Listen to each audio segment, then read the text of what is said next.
Today our medical team is trying to reach a remote camp for people made homeless by the conflict.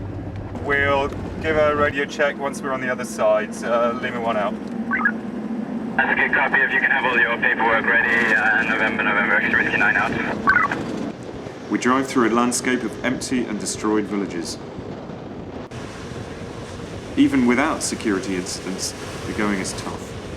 We're still stuck.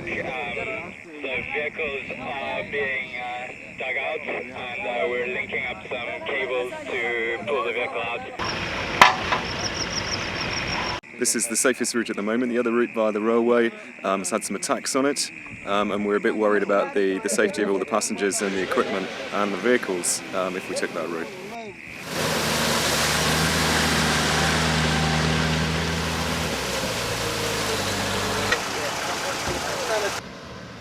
By midday, we finally reached the clinic. People have been waiting all morning under the shade of a tree.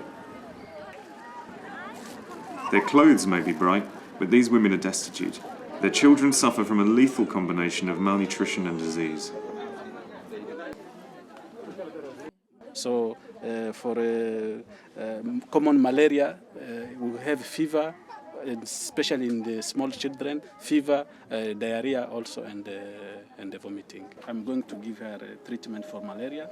There are 12,000 displaced people in this village alone. There are no medical services at all apart from the mobile clinics that we provide. The situation is really quite poor for people. It's very difficult living conditions, and there are high numbers of malaria cases, diarrhea, and other primary healthcare issues which can be fatal if not treated quickly. Amongst the throng of patients, Pascal finds Hassan. This one is very sick, is severe malnourished, and also is dehydrated. So we have to take him to Nyala. Hassan's mother, Zahara, travelled for 3 days on a donkey to reach this camp, after her own village was burnt to the ground.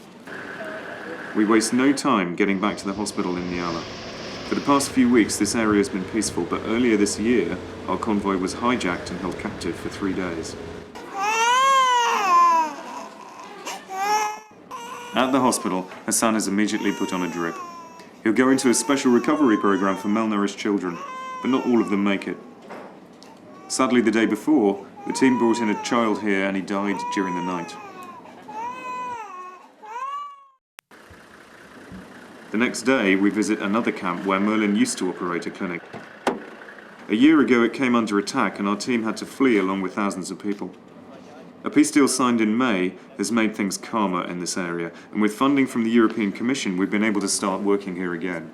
It's a sign of hope for these people, but just a small one. It's 2 days since Hassan was brought to the hospital here, and he's looking a little better.